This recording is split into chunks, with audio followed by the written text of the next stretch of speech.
In this video, we'll discuss the story that happened in 2007 in the U.S. state of Kansas. 18-year-old Kelsey Smith mysteriously disappeared after going to the store. What happened to Kelsey attracted the media attention, and CCTV footage helped to solve this case.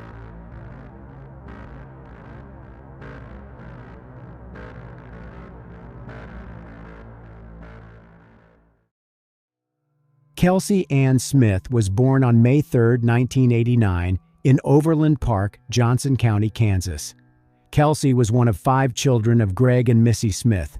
She graduated from Shawnee Mission West High School on May 24, 2007, and was looking forward to attending college in the fall. People knew her as an outgoing and friendly person. Her sense of humor did not leave anyone indifferent. She played the clarinet in a marching band. Kelsey worked at the AMC movie theater. On June 2, 2007, she had another shift. That morning, her mother, Missy, was leaving for a friend's wedding. Unaware that her family's life would irrevocably change and that she would never see her daughter alive again, Missy said goodbye to Kelsey before leaving.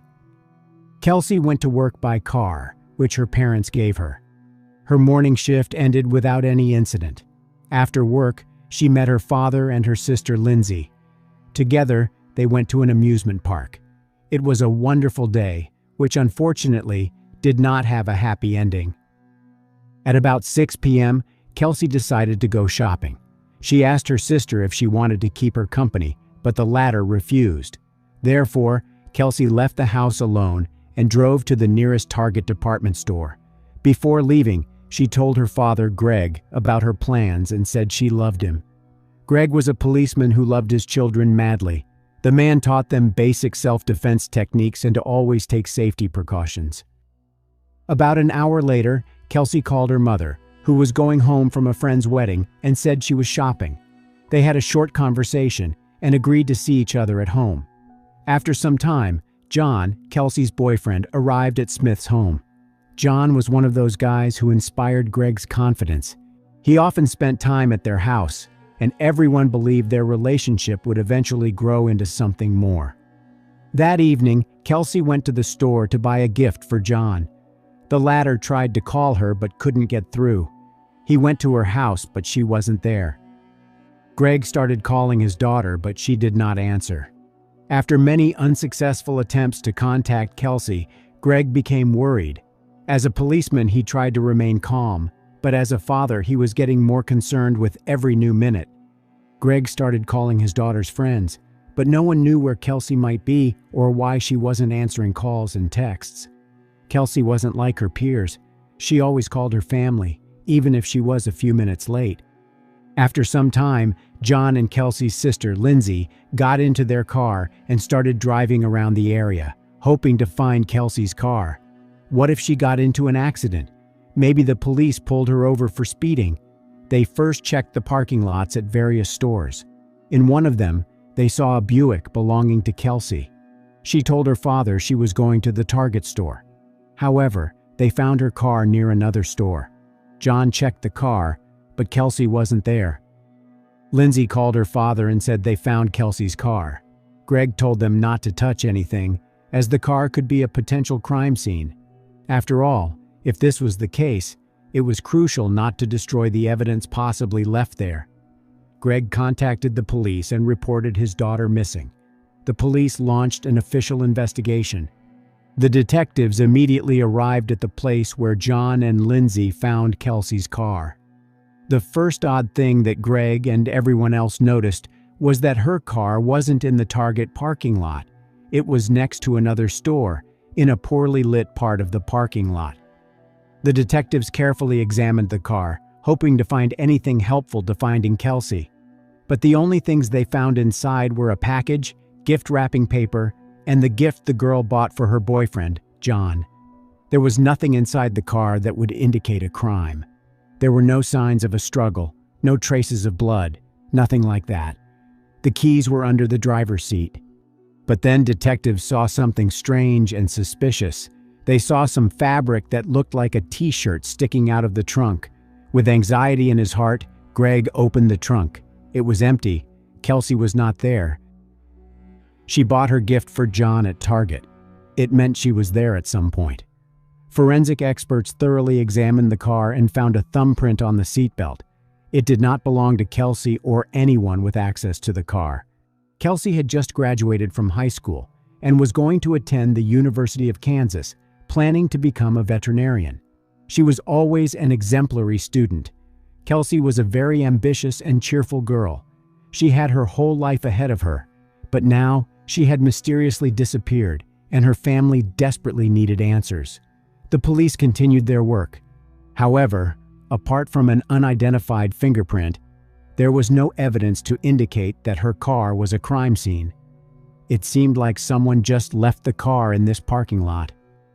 The detectives went to Target to get new information about Kelsey's disappearance. The CCTV footage could give answers to some questions. By the time the officers arrived, the store was already closed. It was about 11 p.m., but they still found the person who let them in and showed them the recordings. The police spent several hours at the monitors, tracking Kelsey's every move. But her trip to the store was ordinary. She found the necessary goods, paid for them, and went to the parking lot. There were no signs that something was wrong. While in the store, Kelsey did not quarrel or talk with anyone. She was calm and left there alone.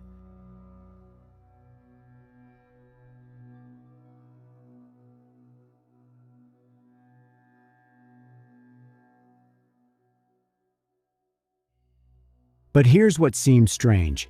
After Kelsey got into the car, she, for some reason, drove in the opposite direction from her house. The recording's quality was low, and it was impossible to see any details. Thus, several more important questions arose. Why didn't Kelsey go home as planned? Did she drive the car herself? Could she have been hiding of her own free will? Before dawn, Greg and Missy went to the police station, where detectives asked them various questions. Being a policeman, Greg knew that this was a common practice. When investigating such cases, detectives need to eliminate the possibility that someone from the family may be involved in the crime.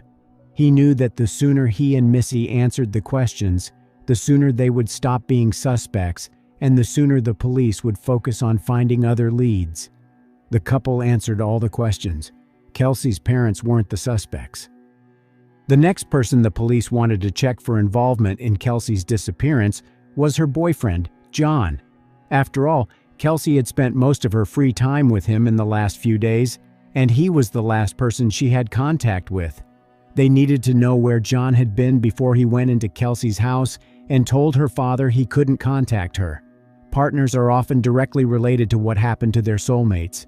Therefore, the detectives decided to pressure the guy. They started asking him the same but differently phrased questions to see how he would react and whether he would change his story. It lasted about 2 hours, but John was adamant that he was not involved in Kelsey's disappearance and that everything was fine in their relationship. He answered all their questions and allowed the detectives to examine the contents of his phone. The officers were inclined to believe that John was probably not lying and that he had nothing to do with Kelsey's disappearance. But still, the detectives didn't cross him off the suspects list. Kelsey's family could not just sit and wait, so they started their unofficial investigation. Greg knew perfectly well that if someone had abducted his daughter, then with each new hour, the probability of finding her alive decreased. Greg, Missy, and John gathered people ready to help and divided them into groups to search the area. Each volunteer took a bundle of printed missing person flyers and walked around the needed streets, asking if anyone had seen Kelsey. Greg also called radio stations and asked for some airtime. He asked to tell about his daughter's disappearance and that anyone with any valuable information should contact the police or the Smith family. An hour after the radio stations reported Kelsey's disappearance, TV channels told about Kelsey in the news. It increased the chances of finding Kelsey as soon as possible. Her classmates joined the search. They went from one door to another. Perhaps someone from the residence heard or saw something suspicious, or something that did not arouse suspicion at first glance, but could help in the investigation. Any information was crucial. One of the questions the police had to answer was where Kelsey was for 3 hours from when she left Target until John and Lindsay discovered her car. To answer this question, the investigators again turned to the surveillance cameras. The parking lot where they found Kelsey's car belonged to another store. Fortunately, there were cameras there too. However, due to the recording's poor quality and insufficient lighting in that part of the parking lot, the detectives could not see anything that would allow them to understand where Kelsey had gone. They saw how her car drove into the unlit area of the parking lot, after which the headlights went out. Soon after, the driver got out of the car and left. But it was only a silhouette of a person. It was unclear whether it was Kelsey or someone else. The police were disappointed. As for Kelsey's family, they believed it was a good sign. The family members knew that she had no reason to hide. The most important thing for them was to find Kelsey alive. The police had no new leads yet, so they decided to look at the recordings from Target's surveillance cameras again. But now the detectives used better monitors. They retracked Kelsey's every move while she was inside the store but didn't find anything suspicious. Everything seemed normal. Kelsey bought the necessary goods and left the store like any other customer. Parking lot? What could have happened there that led to Kelsey's disappearance? Even though the recording's quality was poor, the detectives still found a suspicious detail. After Kelsey left the store, she went to the parking lot to her car and opened the back door to put the purchased goods. Then she went to the driver's door. At that moment, the investigators saw a blurry spot flashing after her. The police believed that someone attacked Kelsey when she got into the car, which meant they were dealing with an abduction. The investigators watched the recording over and over again, but the viewing angle and the quality of the recording did not allow them to see the whole picture. It took about 15 seconds before the door closed and the car left the parking lot. Perhaps her car turned in the opposite direction from her house because she wasn't the one who was behind the wheel, or someone threatened her. Detectives didn't want to, but had to tell Kelsey's parents that their daughter was most likely the victim of an abduction. All that was at the police's disposal was a video recording of the moment of the abduction, but it was impossible to see the person who did it. This person was wearing a white t-shirt and dark shorts. Therefore, the investigators again turned to Target's CCTV footage, but this time, they hoped to see someone wearing a white t-shirt and dark shorts. And then they saw something that they had not noticed before.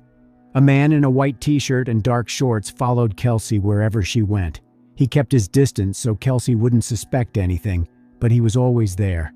There was no doubt that this man was following Kelsey.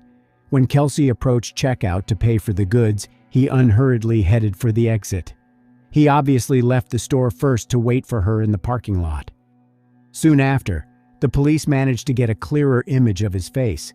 It wasn't of perfect quality, but they hoped someone would identify this person. The police asked for help from the community to identify the man. The number of calls with possible leads exceeded 1,000. It took a lot of time to check this amount of data. Detectives tried to filter out the information that probably had nothing to do with the case. The police interrogated several people who looked like this man, but none of them was the one they needed to find. The breakthrough in this case happened after the police tracked down Kelsey's phone. After she disappeared, her phone was active in a wooded area near Longview Lake, Missouri, about 15 miles from Target. By this time, the FBI had joined the investigation. They organized the search in the area where Kelsey's phone was last active. About 200 people took part in it. Kelsey was found 4 days after her abduction, and just 45 minutes after her cell phone company provided information about her cell phone activity. That's worth paying special attention to. We'll come back to this issue later. Unfortunately, she was dead. The criminal tried to hide the traces of the crime, leaving her body under the leaves and tree branches. Kelsey was naked, which revealed the motive of this crime. Her belongings were a few feet away from her. During the forensic examination, the experts determined that Kelsey died of strangulation. The criminal used her own belt to take her life. The police had to tell her parents the worst news of their lives. The news about Kelsey's death was heartbreaking for her family and friends. The criminal was still out there, and the police needed to find him as soon as possible because they feared he might kidnap someone else. All the police had at this investigation stage was CCTV footage. Therefore, the investigators decided to study them again. Knowing that someone abandoned Kelsey's car in the parking lot at 9:17 p.m., the officers decided to look at what was happening in the Target parking lot during the same time. They saw a man running up to a dark pickup truck parked in the parking lot, getting inside and quickly driving away. It was at 9:22 p.m., but it could have been a coincidence that had nothing to do with this case. It was already dark when the pickup truck left the Target parking lot. But what if the person driving that car arrived there during daylight hours? The investigators rewound the recording, and it confirmed their assumptions. The blue pickup truck pulled into the Target parking lot at 6:55 p.m. Kelsey drove into the parking lot a minute later, parking next to this pickup truck by some evil coincidence. Perhaps that's when the criminal saw her for the first time. The police released images of the pickup truck and a man following Kelsey, hoping someone would identify him. And it brought results. 2 people called the police station, saying they knew the man in this picture. One of the callers identified himself as his colleague and the other as a friend. Both callers gave the same name, Edwin Hall. He was 26 years old, owned a pickup truck, was married, and had a son. Looking up his past, the police discovered that whilst Hall had no adult convictions, he had a juvenile record after threatening his adoptive sister with a bread knife at 15 years old. If Hall was the one who abducted and took the life of Kelsey Smith, then he could have tried to hide after his image appeared in the news. Therefore, the police went to his home right away. When the police arrived, they saw Hall putting things in his car. He was going to leave with his family, but the police got to him faster. They arrested Edwin Hall and took him to a police station for questioning. He told detectives that he had nothing to do with the disappearance and death of Kelsey Smith. He said he didn't even know who she was. But everyone knew he was lying because the CCTV footage from Target left no doubt that Hall was following Kelsey. When they told him about the recording that could refute his words, he admitted he watched Kelsey because he liked her legs. But Edwin continued denying any contact with Kelsey after she left the store. He agreed to provide the police with his DNA sample and fingerprints so that they would exclude him from the list of suspects.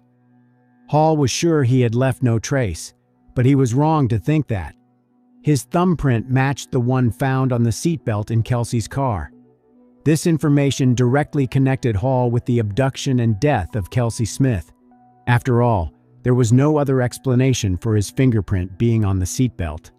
Hence, no matter what Edwin Hall said, the police knew he was the one who ran up to Kelsey in the parking lot. After the detectives informed him about the fingerprint match, he decided not to wait for the DNA result and confessed everything. To avoid the death penalty, Hall agreed to tell all the details of the crime he committed. He said he liked Kelsey when he saw her in the Target parking lot. Hall started following her while she was shopping and then waited until she came to the car. After this, he pulled his gun and attacked her. Hall pushed her into her car and drove her to a wooded area outside the city. There, he told Kelsey to undress and eventually ended up taking her life because he was afraid that she would tell everything. Then Hall hid Kelsey's body under branches and leaves and drove back. After leaving Kelsey's car in a nearby parking lot, he went to Target, where he previously parked his pickup truck, and then drove home. After the death of Kelsey, Missy and Greg Smith said they noticed the majority of violent crimes were geared toward children and young adults. "We wanted to prevent this from happening to others," Missy Smith said. With that goal in mind, they created safety awareness seminars. Greg Smith was a police officer at the time of his daughter's death, so he used the training methods he learned on the force and applied them to a civilian setting. The Kelsey Smith Act passed in Kansas in 2009, and similar laws exist in 23 other states. However, in 2016, It failed to pass the U.S. House of Representatives. Members of Congress who voted against the bill cited privacy issues in allowing law enforcement to access information without subpoenas. The Smiths point out only location would be released, so texts, pictures, and phone calls would be off limits. For 13 years now, the couple has been pushing for change in Congress. One thing keeps them going. "It's Kelsey. There's no doubt about it. It's Kelsey," Greg Smith said. She was 18 years old and a recent high school graduate when she walked out of a Target in Overland Park and disappeared. It took 4 days for a cell phone company to release location information from her phone. Once it did, police found her body within 45 minutes. The Smiths dedicated their lives to passing legislation to expedite that process for other families. It would have saved 4 days of hunting for her and not knowing if your child was alive or what her outcome was, Missy Smith said. If law enforcement determines there's an emergency situation, the Kelsey Smith Act requires wireless communication providers to turn over a device's location information. It also provides immunity to the phone company for doing so. Bottom line is, it's a tool for law enforcement. We live in a technology world, and why not give them every tool they need to find somebody? Greg Smith said. The legislation says the information should be released if officers assert the phone was used to call 911 in the preceding 48 hours, or if there's reason to believe someone is at risk of death or serious physical harm. In September 2008, the jury found Edwin Hall guilty on all counts. During the trial, he apologized to Kelsey's family and said he was very sorry. The court sentenced him to life imprisonment without the possibility of parole. During the 16 years since her death, Kelsey, who would have turned 34 on May 3rd, has become the face of a movement to force telecommunications providers to be responsive in emergency situations, especially as GPS and cell phone technology has continued to improve and evolve.